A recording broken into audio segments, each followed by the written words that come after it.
লিচু লেচি চাইনেন্সেস একটি অত্যন্ত জনপ্রিয় এবং সুস্বাদু ফল যা প্রধানত গ্রীষ্মকালীন মৌসুমে পাওয়া যায়। এটি সপুষ্পক উদ্ভিদের স্যাপিন্ডেসি পরিবারের অন্তর্ভুক্ত। নিচে লিচু ফলের বিস্তারিত তথ্য তুলে ধরা হল। লিচুর বৈজ্ঞানিক পরিচয়।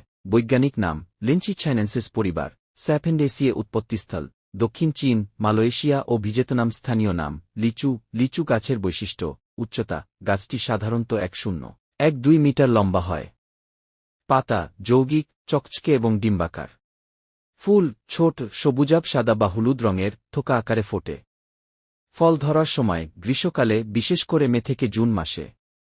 লিচু ফলের বৈশিষ্ট্য আকৃতি সাধারণত গোলাকার বা ডিম্বাকৃতি। আবরণ লালচে খোসা, অমসৃণ বা খাঁজকাটা। মাংসল অংশ ভিতরে সাদা, রসালো ও মিষ্টি অংশ খাওয়া হয়।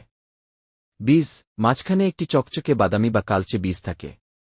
পুষ্টিগুণ প্রতি 100 গ্রাম ক্যালোরি 6 কিলোক্যালোরি, শর্করা 1.5 গ্রাম, ভিটামিন কে 7.1-5 মিলিগ্রাম, দৈনিক প্রয়োজনের 1.1 আঁশ 1.3 গ্রাম, অন্যান্য ভিটামিন B6, কপার, পটাশিয়াম। লিচুর উপকারিতা 1. রোগ প্রতিরোধ ক্ষমতা বাড়ায়। ভিটামিন কে এর উচ্চতা শরীরের রোগ প্রতিরোধ ক্ষমতা বৃদ্ধি করতে সহায়তা করে।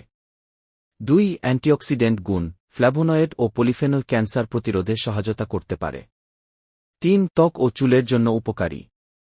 4. হজমে সহায়ক, আঁশ থাকার কারণে লিচু হজমে সাহায্য করে। 5. রক্তচাপ নিয়ন্ত্রণে সাহায্য করে, পটাশিয়াম থাকায় রক্তচাপ নিয়ন্ত্রণে রাখতে সহায়তা করে। সতর্কতা খালি পেটে অতিরিক্ত লিচু খাওয়া বিপজ্জনক হতে পারে, বিশেষ করে শিশুদের জন্য। এতে হাইপোগ্লাইসিন নামক একটি যৌগ থাকতে পারে, যা রক্তে গ্লুকোজের পরিমাণ হঠাৎ কমিয়ে দিতে পারে। অতিরিক্ত খেলে পেটের সমস্যা, অ্যালার্জি বা ঘা হতে পারে। লিচুর উৎপাদনকারী প্রধান দেশ চীন, সর্বাধিক উৎপাদনকারী দেশ। ভারত, বিহার, পশ্চিমবঙ্গ, উত্তরপ্রদেশে ব্যাপক চাষ হয়। বাংলাদেশ, দিনাজপুর, রাজশাহী, চাঁপাইনবাবগঞ্জ, যশোর, কুষ্টিয়া এসব জায়গায় প্রচুর লিচু উৎপাদিত হয়। উপসংহার লিচু শুধু সুস্বাদু নয়, এটি পুষ্টিগুণে ভরপুর একটি ফল। তবে বিশেষ করে শিশুদের জন্য পরিমাণমতো খাওয়া উচিত। সঠিকভাবে সংরক্ষণ ও খাওয়ার মাধ্যমে এর সর্বাধিক উপকার পাওয়া যায়।